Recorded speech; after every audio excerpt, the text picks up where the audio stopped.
Hello and welcome. I'm Catalina Marchant de Abreu, and you're watching W News, broadcasting live from the Arabiya studios. These are our top stories. Russia and Ukraine agree to swap over 300 prisoners of war at peace talks.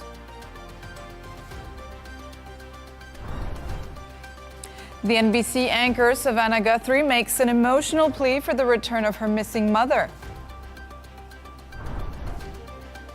The United Nations Secretary General warns of humanitarian collapse in Cuba if the U.S. moves to block all oil from entering the Caribbean island.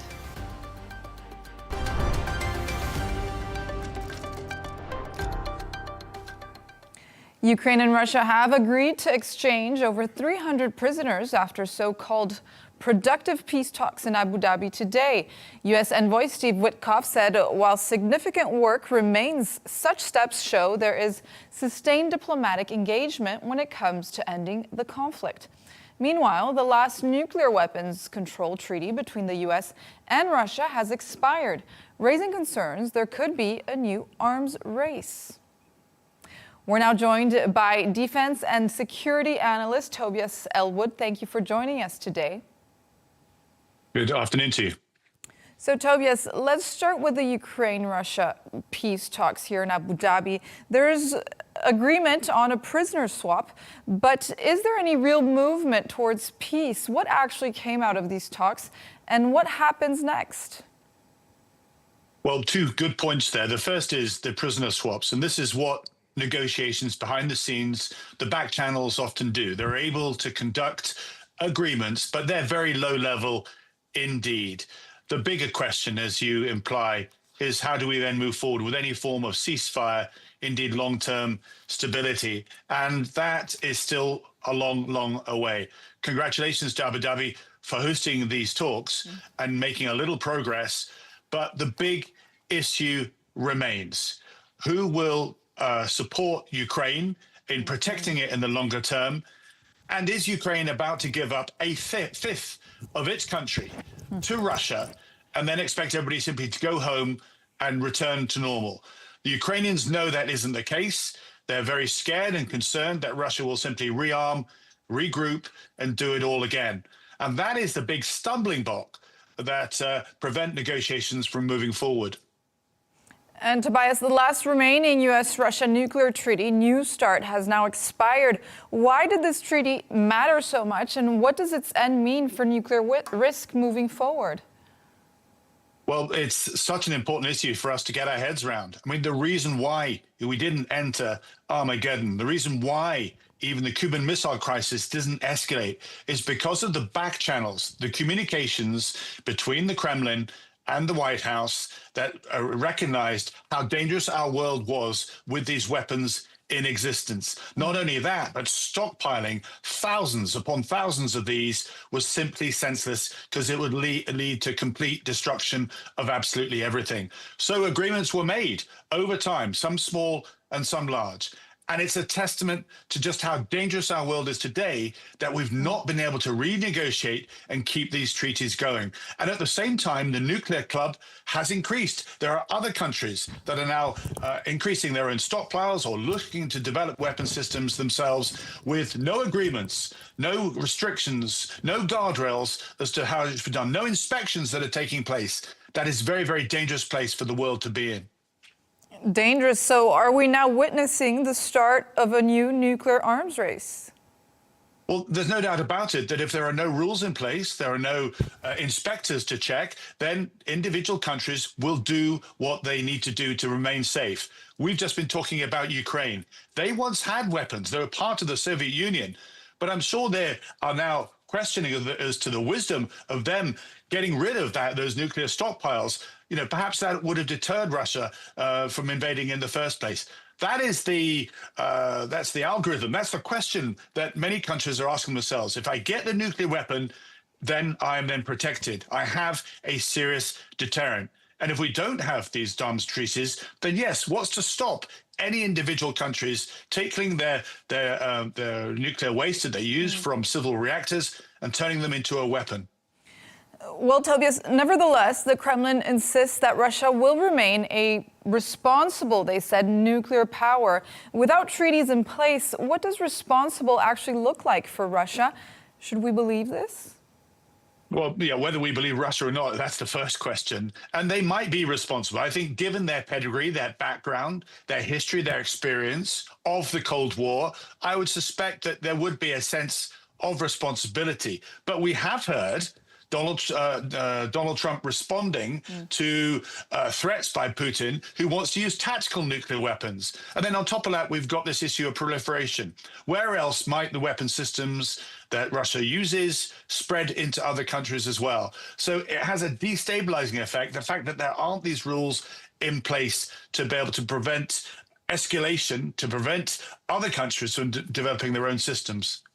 Well, it's not just Russia. The U.S. isn't rushing to renew the treaty either. President Donald Trump says he wants a better deal that also includes China. So how realistic is that?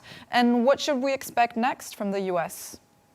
Yeah, no conversation can take place about having new treaties in this modern day without including China. And then that again presents a problem because China doesn't even declare what weapons it's got on the nuclear front. We know it's got land, sea, and air capability because we see what they're developing. But the actual numbers of where they want to go with this, they absolutely need to be included in any long-term agreement. Getting all three nations around the table, that's what needs to happen. But in today's day and age, nobody's talking to anybody at the moment. Those back channels I referred to before are simply not happening because the absence of trust on the international stage. And despite Trump expressing his desire to bring in China, China said that they will not participate in disarmament negotiations. Why is that, Tobias? Could it be because of the transparency issue you mentioned here? I think it's partly because of the transparency issue. They said it's not what China likes to do, to declare, to open up in any form. That's against the China way. It's more that China wants to take the time over the next 5 to 10 years to catch up. They know that their arms, their numbers, their stockpiles are significantly smaller than Russia and indeed the United States. But every day, every week, every month, every year that we delay this, other countries, as I mentioned, will be able to develop the technology itself, making the world an ever more dangerous place. And Tobias, I don't know if you saw this post on Twitter, I believe, but Russia's Security Council chief posted a cryptic message after the treaty expired, saying winter is coming, referencing Game of Thrones. So what did he mean by that? Is Russia even looking to renew a nuclear arms treaty with the U.S.? No, I don't think it has any interest in doing anything with the US. It doesn't want to put anything down on paper. The biggest concern I have in the absence of all these treaties is a tactical nuclear weapon being used. We know the destructive power of Hiroshima and Nagasaki and so forth, these city killers as they're known. But the tactical nuclear weapon, something very, very small, but it's still a nuclear weapon. And were Putin to use one of those, you could easily see us breach that threshold of the world, quite rightly, putting this to bed, to not using any nuclear weapons for decades and decades, and suddenly we enter a new era of insecurity because a tactical nuclear weapon has been exploded.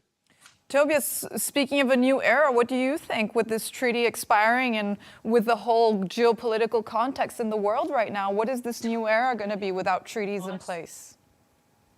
You're absolutely right. This is the bigger picture that we're not getting our heads around. We are, at the moment in Britain, distracted by what's happening with the former US ambassador here to the United States, Peter Mendelsohn, Prince Andrew, as he then was. All these other things are dominating our headlines. More worryingly is the fact that we have an American president seeking to grab a bit of Greenland, disengaging from Europe, re-engaging with Russia, with Putin, the arch enemy of Europe. You have a breakdown of global order. You have President Trump wanting to introduce that international partnership of peace, a board of peace, bringing together autocratic nations, but not democratic states as well. If that goes ahead, it will see the end of the United Nations Security Council, the end of the United Nations, and it'll break down completely our current global order? These are phenomenal questions for us to get our head around. And for many people, they're just too large. And therefore, we keep focusing on the day-to-day matters.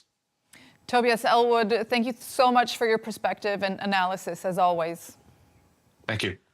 For more on this, I'm joined from Moscow by our correspondent, Dasha Chernyshova. Thank you for joining us today, Dasha.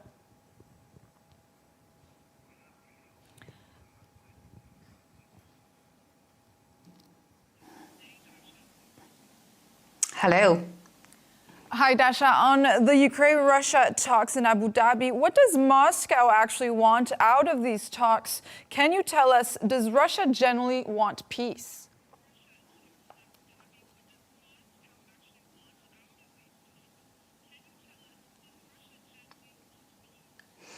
Well, as we understand, the Russian side goes into these negotiations with the Ukrainian delegation with its position unchanged, and Moscow insists that there are red lines that would be ensuring that the peace in Ukraine that is being negotiated would actually be lasting, and those red lines have never changed. The Russian side has been saying that there should be no Ukrainian troops in Donbass. Russia has been saying no to Ukraine's potential membership in NATO and many other things which are non-starters for Ukraine. And we understand that these negotiations are difficult. However, the sides have been saying that there is some progress that is being made. We know that there are two separate tracks. One, the security groups that are talking from Russia and Ukraine. This is the track where the military are taken apart, and these are the talks where no light has been shed so far on what the substance of those talks actually is. The Russian side saying that there should be no megaphone diplomacy, so we understand that that's actually what might be taking place. But if you were to turn to your question whether Russia genuinely wants peace, we understand that Russia is open for the end to this conflict, which is about to enter its 5th year. And we understand that Russia has been trying to make sure that there is no re-eruption of this conflict in the decades to come. So from Moscow's perspective, any deal that is negotiated at this stage should be very carefully verified so that its impact would not be interrupted in just the next generation. And Russia has been saying that there are two ways Russia can either achieve its goal through the military means or through diplomacy. We understand that those things are going hand in hand with Russia continuing its operation in Ukraine on the battlefield and also the negotiating teams continuing to meet. And Dasha, we mentioned this earlier, but I wanted your perspective on it. Russia's Security Council chief posted a cryptic message on Twitter after the treaty expired saying winter is coming. So what is he signaling with this message?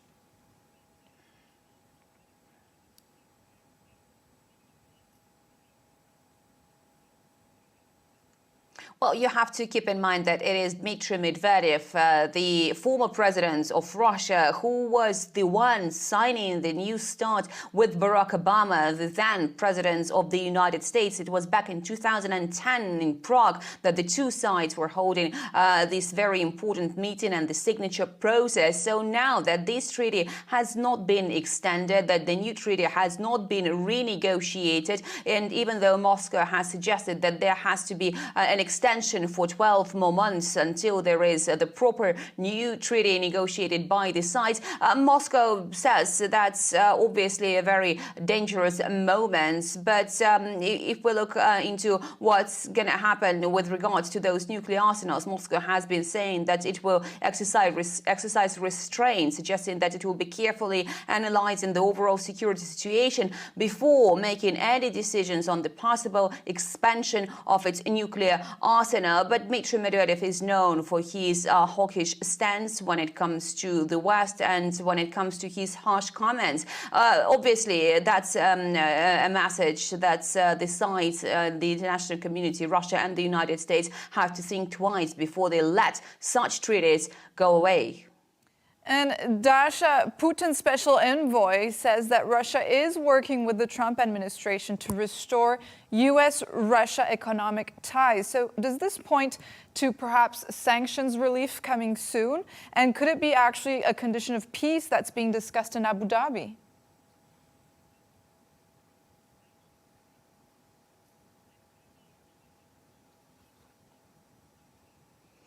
Well, we understand that there are two separate tracks in these negotiations that are taking place between Russia and the United States. One that is related to the Ukrainian settlements, the other one that is related to the bilateral ties between Moscow and Washington. And Kirill Dmitriev is particularly working with Steve Witkoff from the American side on trying to restore the cooperation between Moscow and Washington on the economic track. It is not clear at this stage whether Russia is actually looking at the sanctions relief. But the two sides have been indicating that post-Ukrainian settlement, and it is very important to keep in mind that they are not talking about economic cooperation before that settlement comes into force. There are immense prospects for Russia and the United States to cooperate. They have been talking about different projects, including in the Arctic. And Moscow has been saying that they would welcome the American companies to work on those very important projects. So at this stage, we understand that they are negotiating, but any negotiations that is taking place on this economic track depends on how the sides proceed and succeed in settling the Ukrainian conflict down. And that's a very complex matter.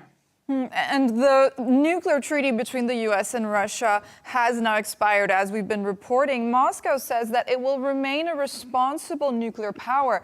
In Russia's view, what does responsible really mean, Dasha?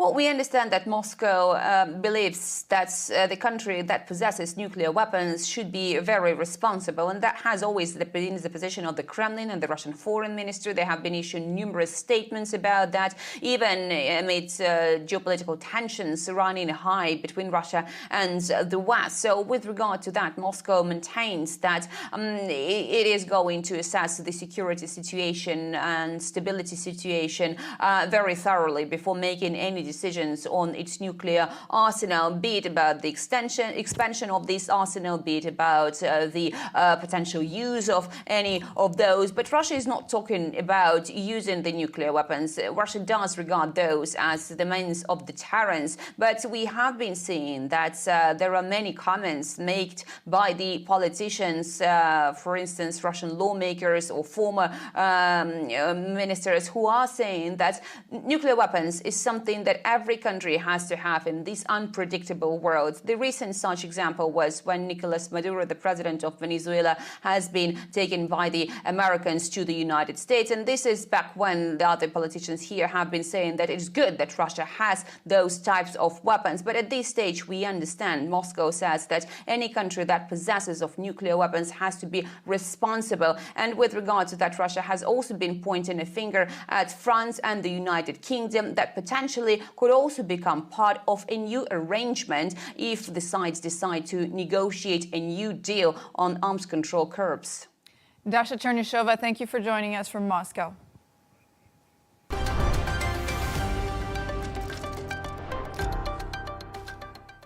The NBC anchor Savannah Guthrie and her family have made an emotional plea for her missing mother. 84-year-old Nancy Guthrie disappeared in the middle of the night just a few days ago, and investigators suspect she was abducted and say they're looking into an alleged ransom note. Here's a clip from her family's emotional plea. Mom is our heart and our home. She is 84 years old. Her health, her heart is fragile. She lives in constant pain. She is without any medicine. She needs it to survive. She needs it not to suffer. We too have heard the reports about a ransom letter in the media. As a family, we are doing everything that we can. We are ready to talk. However, we live in a world where voices and images are easily manipulated. We need to know, without a doubt, that she is alive. We can now go live to Washington with our correspondent, Sarah Firth. Sarah, thank you for joining us.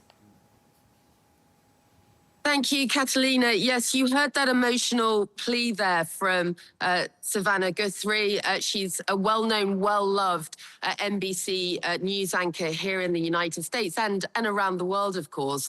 And she went on to say that a light is missing from our lives. She gave that emotional video plea, sat alongside her brother and her sister, and 5 days on, there are still no confirmed sightings, no proof of life. Now, interestingly, in that video, you heard a direct appeal from the family of 84-year-old Nancy Guthrie saying, we are ready to listen, and requesting some kind of proof of life. They were speaking, it seems, directly to whoever might have taken her. Really important because investigators at this stage, and from the beginning of the investigation, so she was dropped off on Saturday night. That's the last time she was seen. On Sunday morning, when she didn't go to church, her family were notified and she was reported missing. And right from the get-go, the local authorities were saying this wasn't a voluntary disappearance. There were indications that this could be some kind of abduction. There have been some developments at the crime scene itself at Nancy Guthrie's home in Tucson, Arizona. Police resealing off the area and going back into the house after having previously said they were done searching that crime scene. So it looks like they're back, they're looking for clues. And actually, Catalina, in just a few hours' time, we are expecting a press conference to be held with an update on exactly where the investigation is at this stage. And Sarah, with the search now in its 5th day and no confirmed proof of life just yet, what are investigators' priorities at this point? They've really been looking at video footage. They've been talking to the neighbours in the area. We know that they have carried out this intense search and have called on the public to get in touch. You can see up on the screen, they've put that missing person sign out. They've really been looking to the public, and in particular the community in Tucson, Arizona, for help in this investigation. We know that Nancy Guthrie, they think, was taken potentially in her sleep. She had her wallet, her phone left behind in the home. There's later emerged details that there was blood seen around the doorstep, although it's not confirmed by DNA tests whose blood that might be. Extremely concerning, of course, for the family, as you heard in that heartbreaking video plea. You know, Savannah Guthrie really humanizing her mother, describing her as kind, loyal, loving, and saying that a light was missing from the family's lives. And she went on to say, look, your children will not stop. They're going to keep searching for her until she is found, until she is brought home. So the hope is still very much alive, but at this stage, there hasn't been much in the way, it seems, of progress in the investigation. And we also know that the FBI have stepped in. They are assisting local authorities, and President Trump himself has phoned Savannah Guthrie and is aware of this very tragic situation that's continuing. Speaking of Donald Trump, Sarah, he said that he's deploying all sources to get Savannah Guthrie's mom, Nancy, home. So what can the president do in a situation like this? Well, he's reached out. He had that phone call that's been confirmed, saying that he's thinking about Savannah Guthrie and her family, and of course, 84-year-old Nancy Guthrie.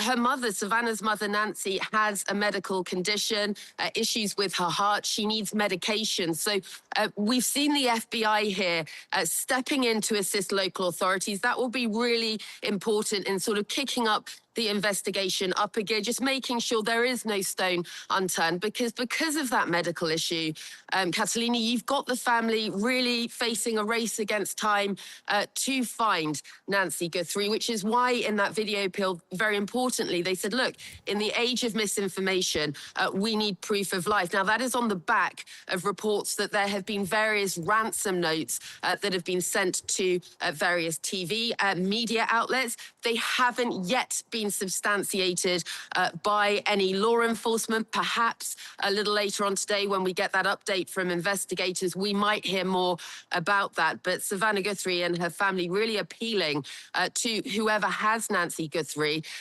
to talk to her, they say. She is a special person. She is their beacon of light, the heart of their family, and they want her returned home.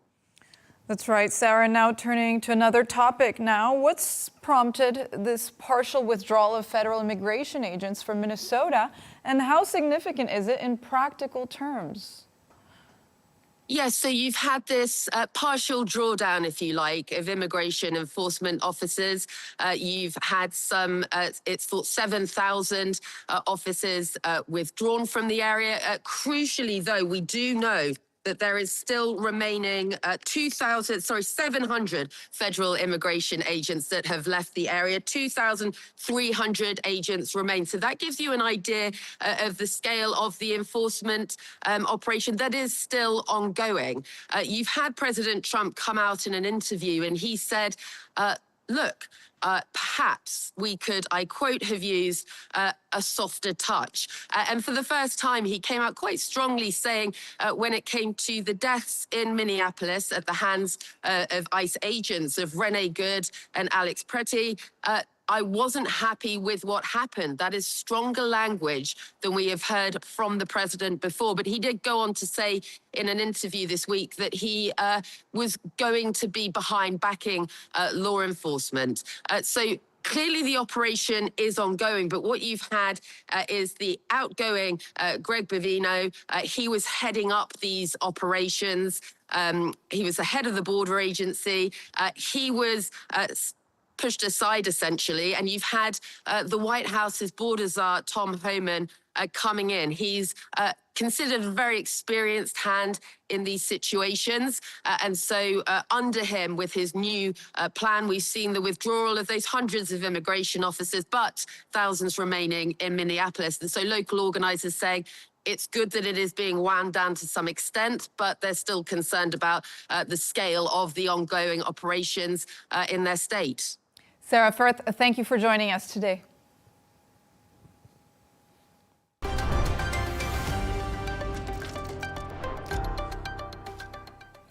Cost of living concerns are taking center stage as Japan heads to the polls this weekend for a snap general election.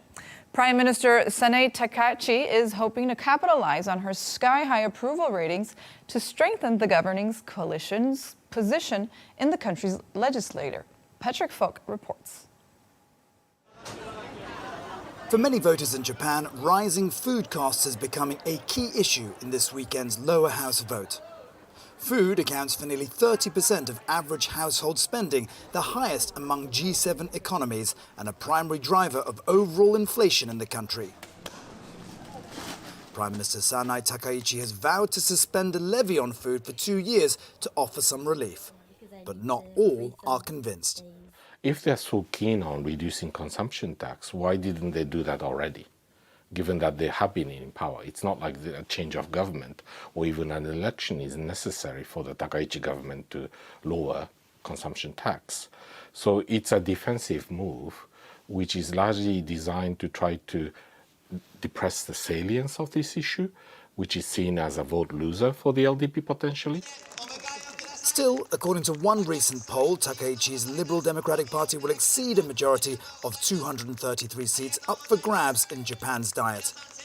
Winning a greater share of the legislature would strengthen the Prime Minister's economic agenda, including accelerated defense spending. It could also solidify Takaichi's position as a leader for the long term, marking a shift away from Japan's revolving door politics. She's the country's fourth prime minister to take office since Shinzo Abe stepped down 6 years ago. We keep changing prime ministers way too often. This time, Japan got its first female prime minister, Ms. Takaichi.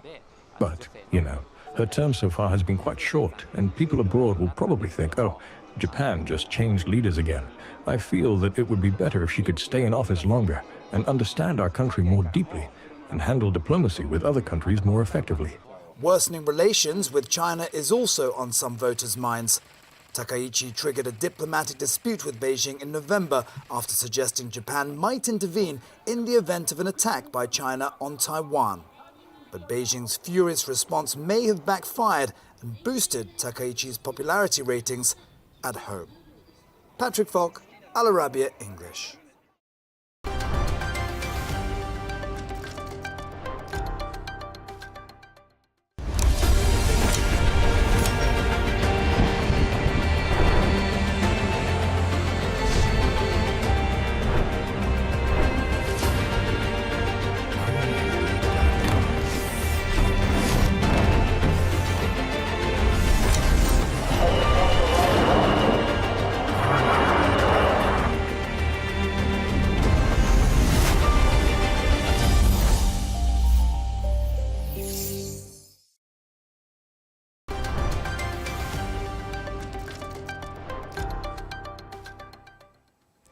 Let's take a look at some of the other stories making headlines today.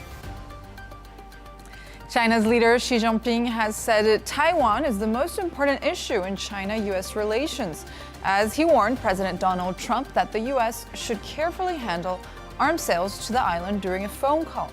Trump said his call with Xi was excellent and that ties between the two countries are extremely good. The US president is due to visit China in April, a trip he says he very much looks forward to. One man has died in Portugal and a woman is missing after Storm Leonardo battered the Iberian Peninsula of Spain with heavy rains. It's also forced thousands to evacuate. Officials are warning Storm Marta is also expected to hit the region over the weekend. A rare phantom jellyfish has been spotted during an expedition examining deep-sea ecosystems near Argentina. The giant phantom jellyfish can grow up to 1 meter in diameter, with its arms reaching up to 10 meters long.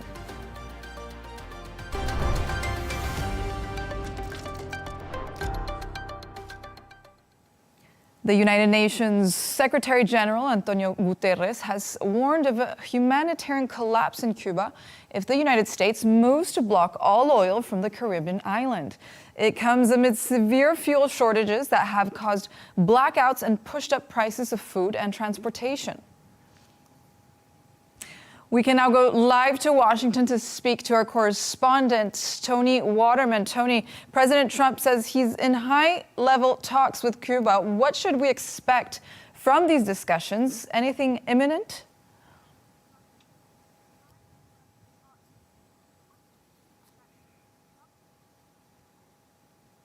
Well, it's unclear if the talks are actually happening yet. The Cuban deputy foreign minister told CNN on Wednesday that the countries have not yet established a bilateral dialogue, but that they had been exchanging some messages that were linked to the highest levels of Cuba's government. When and if these talks do happen, it's very much expected that the United States is going to take a hardline approach, a maximum leverage type strategy aimed to force the Cuban government to abandon its socialist system. Trump has expressed confidence that the deal or a deal will be made with Cuba that will make Cuba free again, describing the island as a failing resource-strapped nation. Just to kind of put this in context for everybody, the Secretary of State in the United States, Marco Rubio, he is of Cuban heritage. His parents actually emigrated to the U.S. back in the mid-1950s, and he has been very outspoken throughout his political career about Cuba, and his anti-communist political views are very much driven and heavily influenced by his parents' own experience in Cuba. So there's been a lot of discussion about what sort of influence Marco Rubio has had in what is taking place, not just in Cuba, but what has also taken place in Venezuela last month, and the influence that he has over the president right now. And Cuba says it's open to dialogue with the U.S., but rules out any talks about leadership change. So how limiting is that in terms of compromise?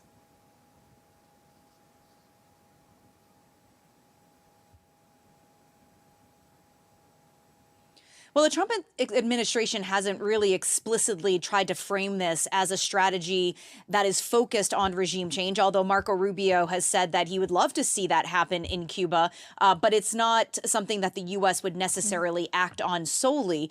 Cuba, as you mentioned, has explicitly stated that it is not willing to discuss regime change or even changing its constitution. So this could be slightly limiting in talks going forward, but the focus could very easily shift to things that the two countries could find agreement on. So Cuba has said that it's open to meaningful dialogue on issues like regional security or drug trafficking. Both of these issues have become very pivotal to the Trump's administration's national security strategy.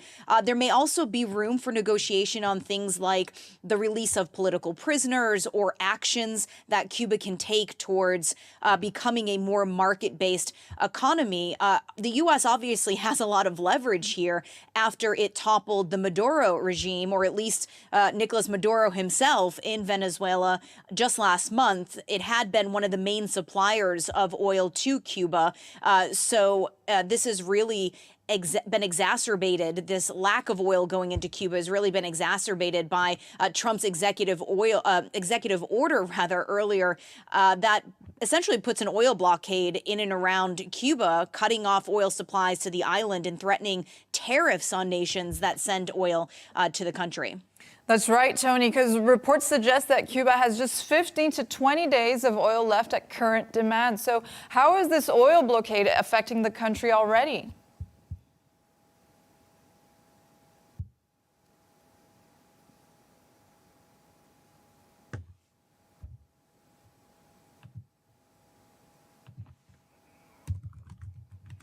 We might be having a problem to connect with Tony Waterman. We'll get back to her soon.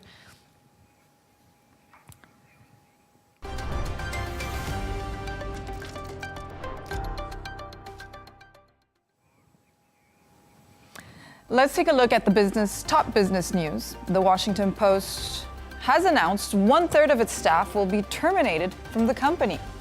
It comes as the U.S. newspaper owned by Jeff Bezos undergoes a major restructuring with cuts impacting staff across multiple departments.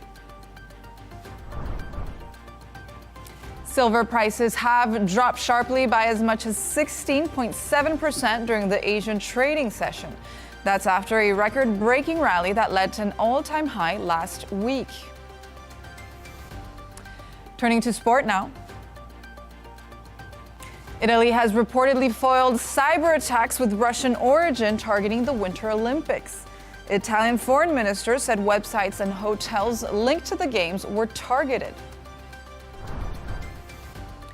Formula One world champion Lando Norris says he expects more chaos in races this year as a result of the new rules. The sports had its biggest regulation change in history, with engines, chassis, fuel, and tires all subject to new requirements.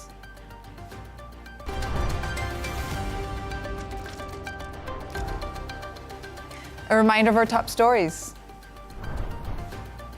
Russia and Ukraine agree to swap over 300 prisoners of war at peace talks. The NBC anchor Savannah Guthrie makes an emotional plea for the return of her missing mother. The United Nations Secretary General warns of humanitarian collapse in Cuba if the U.S. moves to block all oil from entering the Caribbean island. That's all from us on W News. Don't forget to subscribe to our YouTube channel and follow us on X. We'll be back in a couple of hours with W News Extra.